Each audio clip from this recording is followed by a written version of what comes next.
ఐశ్వర్యాన్నిచ్చే 5 వారాల అద్భుత వ్రతం మార్గశిర లక్ష్మీ వార వ్రతం. హేమంతం వచ్చిందంటే చాలు కోటి శుభాల మార్గశీర్షం వచ్చేసినట్లే. లక్ష్మీ కళతో లోగిళ్ళన్నీ కళకళలాడినట్లే. ఎటు విన్నా లక్ష్మీ నమస్తుభ్యం, ఎటు చూసినా నమస్తేస్తు మహామాయే అంటూ ఆ అమ్మను ఆర్తితో స్తుతించడం, పూజించడం వీణుల విందుగా వినిపిస్తూ నయనారవిందం చేస్తుంటుంది. శ్రీ మహావిష్ణువుకు ప్రీతిపాత్రమైన ఈ మాసం ఆయన సతీమణి మహాలక్ష్మికి మక్కువైనదే. ఈ మాసంలో వచ్చే మొదటి గురువారం నుంచి 5 వారాల పాటు తనను నియమనిష్టలతో కొలిచిన వారికి కోరిన వరాలను ప్రసాదిస్తుంది కనక మహాలక్ష్మి. మార్గశిర మాసంలో మహాలక్ష్మిని ఎవరైతే మనస్ఫూర్తిగా ధ్యానిస్తారో, పూజిస్తారో సంవత్సరంలోని మిగిలిన 11 మాసాల్లోనూ వారికి అష్టలక్ష్మీ వైభవం సమకూరుతుంది. వారి మార్గం విజయపదమై విరాజిల్లుతుంది. ఆ వ్రత విధానం: లక్ష్మీదేవి కరుణా కటాక్షాలు పొందాలనుకునే వారంతా మార్గశిరంలో ప్రత్యేక పూజలు చేస్తూ అమ్మవారికి దగ్గరవుతుంటారు. ఈ మాసంలో ప్రధానంగా చెప్పుకోదగినది లక్ష్మీవార వ్రతమే.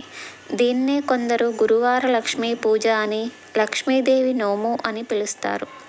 మార్గశిర లక్ష్మీవార వ్రతం ఈప్సితాలను ఈడేర్చుకునేందుకు మహిళలకు లోకానికి దక్కిన మహోత్కృష్టమైన వరం. 5 వారాల అద్భుత వ్రతం. మార్గశిర లక్ష్మీ పూజ 5 వారాలు చేయవలసి ఉంటుంది. ఈ నెలలో గనక 4 లక్ష్మీ వారాలు వస్తే 5వ వారంగా పుష్యమాసం తొలి గురువారం నాడు కూడా నోము నోచుకోవాలి. ఈ సంవత్సరమందు మార్గశిర లక్ష్మీవారముల తేదీలు: డిసెంబర్ 14 గురువారం, డిసెంబర్ 21 గురువారం, డిసెంబర్ 28 గురువారం, జనవరి 4 గురువారం, జనవరి 11 గురువారం. వ్రత విధానం: ముందుగా ప్రాతకాలాన నిద్రలేచి తలారా స్నానం చేసి ఇంటి ముంగిట రంగవల్లులు తీర్చిదిద్దాలి. లక్ష్మీదేవి ప్రతిమను పూజా మందిరంలో ప్రతిష్ఠించుకోవాలి. దేవి కొలువున్న ప్రదేశాన్ని పూలతో, బియ్యం పిండితో వేసిన ముగ్గుతో అలంకరించాలి. మహాగణపతి పూజతో వ్రతం మొదలవుతుంది. విఘ్నేశ్వరార్చన అనంతరం మహాలక్ష్మికి షోడశోపచార పూజ నిష్టగా నిర్వహించాలి. హిరణ్యవర్ణం హరిణీం సువర్ణ రజత స్రజాం అంటూ ప్రార్థన చేసి అమ్మవారిని ఆవాహన చేసుకోవాలి.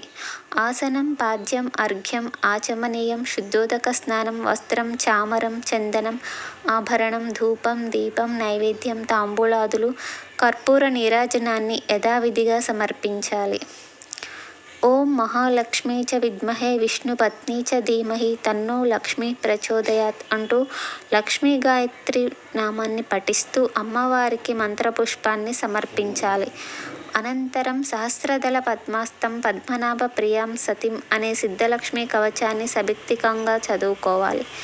తరువాత అష్టోత్తర నామావళి పూజ చేసి మహా నైవేద్యం సమర్పించాలి.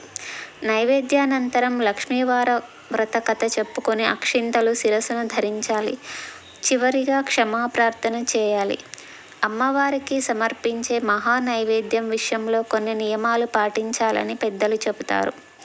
తొలి గురువారం అమ్మవారు పుట్టిన వారంగా ప్రఖ్యాతమైంది కాబట్టి ఈరోజు నోము సందర్భంగా పులగం నివేదన చేయాలి. 2వ వారం అట్లు, తిమ్మనం, 3వ వారం అప్పాలు, పరమాన్నం, 4వ వారం చిత్రాన్నము, గారెలు నైవేద్యం పట్టాలి. 5వ వారం నాడు అమ్మవారికి పూర్ణం బూరెలు నివేదించాలి. ఆ రోజు 5గురు ముత్తైదువులను ఆహ్వానించి వారికి స్వయంగా వండి వడ్డించాలి. అనంతరం దక్షిణ తాంబూలాదులిచ్చి వారి ఆశీస్సులు పొందాలి. దీంతో మార్గశిర లక్ష్మీ వ్రతం పూర్తయినట్లే. మంగళగౌరి వ్రతంలాగా పూజ పూర్తయ్యాక ఉద్యాపన చెప్పే క్రియ ఈ నోములో ఉండదు. ఎందుకంటే మన ఇంట్లో సౌభాగ్యలక్ష్మి నిత్యం విలసిల్లేందుకు ఈ పద్ధతిని పాటించాలనేది పండితుల ఉవాచ. నియమనిష్టలు కీలకం. గురువార వ్రతం అత్యంత భక్తి శ్రద్ధలతో నియమంగా ఆచరించాల్సిన గొప్ప నోము. కాబట్టి ఈ నోము నోచే స్త్రీలు ఆయా లక్ష్మీవారాల్లో శుచిగా ఉండాలి. తలకు నూనె రాయడం, జుట్టు దువ్వుకోవడం, చిక్కులు తీసుకోవడం నిషిద్ధం. తొలి సంధ్య, మలి సంధ్య నిద్రపోకూడదు, కళ్ళలాడకూడదు. నియమనిష్టలతో, భక్తి శ్రద్ధలతో ఈ వ్రతాన్ని ఆచరించిన వారి ఇంట లేమి అనే శబ్దం పొడసూపదు. ఐశ్వర్య దేవత వరాలు కురిపించి విజయాలను చేకూరుస్తుంది. ఒక్క గురువారాలలోనే కాకుండా ఈ మాసంలోని ప్రతిరోజు లక్ష్మిని పూజిస్తే విష్ణు సతి దీవెనలతో 10 కాలాలు పచ్చగా వర్ధిల్లవచ్చని పురాణాలు చెబుతున్నాయి. అమ్మవారికి పూలు, పండ్లు, సువాసనలిచ్చే అగరు ధూపం, పరిమళ ద్రవ్యాలు ప్రీతికరం. వీటితో ఆమె అనుగ్రహాన్ని అవలీలగా పొందవచ్చు. ఈ సువాసనలతో మన ఇంటిని లక్ష్మీ ప్రసన్నంగా మార్చుకోవచ్చు. మార్గశిర లక్ష్మీవార వ్రత కథ. పూర్వం కళింగ దేశమందు ఒక బ్రాహ్మణుడు కలడు. అతనికి సుశీల అని ఒక కూతురు కలదు.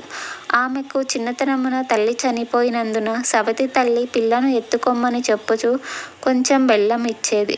ఆ సుశీల సవతి పిల్లలను ఆడించుచూ ఇంటి వద్ద సవతి తల్లి మార్గశిర లక్ష్మీ పూజ చేయుట చూసి ఆమె కూడా మట్టితో మహాలక్ష్మిని చేసి జిల్లేడు పూలతోనూ ఆకులతోనూ పూజ చేసి ఆడుకోమని ఇచ్చిన బెల్లం నైవేద్యం పెట్టుచూ ఆడుకునేది సుశీల. ఇలా కొన్నాళ్లకు సుశీలకు వివాహమైంది. అత్తవారింటికి పోవచ్చు తాను తయారు చేసుకున్న లక్ష్మీదేవి మట్టి బొమ్మను తీసుకువెళ్ళింది. ఇలా వెళ్ళిన వెంటనే కన్నవారు నిరుపేదలు అయినారు. ఈమె ఇంట మహాదైశ్వర్యం అనుభవిస్తున్నారు. పుట్టింటివారు కటిక దరిద్రులు అయిన సంగతి తెలుసుకొని సుశీల చాలా బాధపడుతుంది. తల్లి దరిద్రమును భరించలేక కొడుకుని పిలిచి, నాయన, నీ అక్క ఇంటికి వెళ్ళి ఏమైనా డబ్బు తీసుకురమ్మని చెప్పి పంపించను.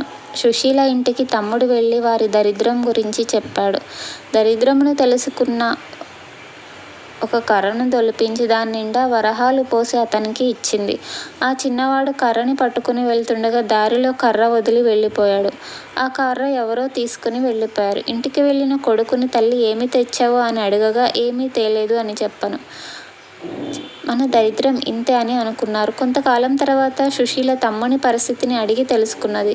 వారి దరిద్రంలో ఎటువంటి మార్పు రాలేదని తెలిసి ఒక చెప్పుల జత తెప్పించి వాటిలో వరహాలు పోసి కుట్టించి వాటికి గుడ్డ చుట్టి తమ్మునికి ఇచ్చి అది తీసుకుని వెళ్ళి తండ్రికి ఇమ్మని చెప్పాను. సరే అని తీసుకుని వెళ్ళి మార్గం మధ్యంలో దాహం వేసి ఒక చెరువు గట్టున చెప్పుల మూటను పెట్టి నీరు తాగి వచ్చేసరికి ఎవరో వాటిని తీసుకుని పోయారు. జరిగిన విషయం తల్లికి చెప్పాడు. తల్లి జరిగిన దానికి బాధపడి మన దరిద్రం ఇలాగెందుకు ప్రాప్తించిందో అనుకునను. మరలా కొన్నాళ్లకు కొడుకును పంపిస్తూ ఈసారి అయినా జాగ్రత్తగా తీసుకుని రమ్మని చెప్పాను. అక్కకు పరిస్థితి ఇదివరకు ఉన్నట్లే ఉందని చెప్పాను.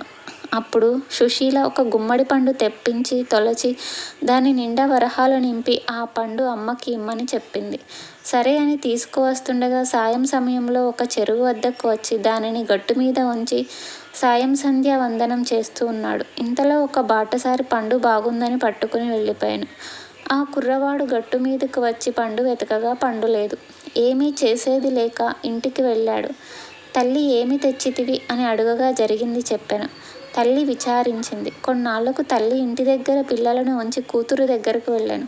తల్లిని చూసి సుశీల దారిద్ర్యమును తెలుసుకొని చింతించి మార్గశిర లక్ష్మీవారం నోము నోచిన ఐశ్వర్యం వచ్చునని తలచినది. అమ్మ, ఈరోజు మార్గశిర లక్ష్మీవారం, నోటిలో ఏమీ వేసుకోకు, మనం వ్రతం చేసుకుందాం అని చెప్పాను. ఆమె కూడా అలాగే, నేనేమైనా చిన్నదానినా, ఎందుకు తింటాను అని చెప్పి పిల్లలకు చల్ది అన్నం పెట్టి నోటిలో ఒక ముద్ద వేసుకున్నది. కూతురు వచ్చి అమ్మ స్నానం చెయ్యి, మనం వ్రతం చేసుకుందాం అంది. అప్పుడు జరిగింది తల్లి చెప్పినది. ఆ వారం కూతురు మాత్రమే చేసుకున్నది. రెండవ వారం వ్రతం చేసుకుందాం అనుకున్నది. అప్పుడు పిల్లలకు తలకి నూనె రాస్తూ తాను రాసుకున్నది. ఆ వారం కూడా వ్రతం చేయ వీలు కాలేదు. మరుసటి వారం అమ్మ ఈసారైనా జాగ్రత్తగా ఉండమని చెప్పినది. పిల్లలకు తలదూవుతూ ఆమె తలద్రువ్వుకొని వ్రతం చేయలేకపోయింది. కూతురు మాత్రమే చేసుకున్నది. 4వ వారం ఈసారైనా చాలా జాగ్రత్తగా ఉండమని చెప్పి సుశీల తల్లి ఈ పని చేయకుండా ఉండడానికి గ్రోతిలో కూర్చోబెట్టింది. పని అయిన తరువాత అమ్మను తెచ్చుకొని వచ్చి స్నానం చేసి పూజ చేసుకుందాం అని పిలవగా తల్లి, పిల్లలు అరటిపండు తిని నేను కూర్చున్న చోట అరటి తోలు వేశారు. నేను తోచక అది తిన్నా అని చెప్పింది. అయ్యో అని తలచి కూతురు పూజ చేసుకుని 5వ వారం మార్గశిర లక్ష్మీవార వ్రతం ఆఖరి వారం. అప్పుడు సుశీల తల్లిని తన కొంగుకు కట్టుకుని పని పూర్తి చేసుకుని తల్లిచే స్నానం చేయించి వ్రతం చేయించింది. పూర్ణ కుడుములు తల్లిచే నైవేద్యం పెట్టించింది. కానీ మహాలక్ష్మి దూరంగా వెళ్ళిపోయింది. ఏమి అమ్మ అలా వెళ్ళిపోతున్నావు అని అడగగా, నీ చిన్నతనంలో నీవు బొమ్మలతో ఆడుకుంటుంటే మీ అమ్మ చీపురుతో కొట్టింది, అందుకే అని చెప్పింది. అప్పుడు తన తల్లి చేసిన దానికి క్షమించమని ప్రార్థించింది. మళ్ళీ నీ తల్లిచే వ్రతం చేయించమని అదృశ్యమైనది మహాలక్ష్మి. సరే అని మొదటి వారం పులగం, 2వ వారం అట్లు తిమ్మనం, 3వ వారం అప్పాలు పరమాన్నం, 4వ వారం చిత్రాన్నం గారెలు, పుష్యమాసంలో మొదటి వారంలో పూర్ణ కుడుములు వడ్డించి తల్లిచ్చే నోము చేయించింది. కథ అక్షింతలు తలమీద వేసుకున్నారు. అప్పటి నుండి ఆమెకు సకల సంపదలు కలిగి అత్యంత ధనవంతురాలై విష్ణులోకమునకు వెళ్ళెను. కథ లోపమైనను వ్రతలోపము కారాదు. భక్తి తప్పినను ఫలము తప్పదు.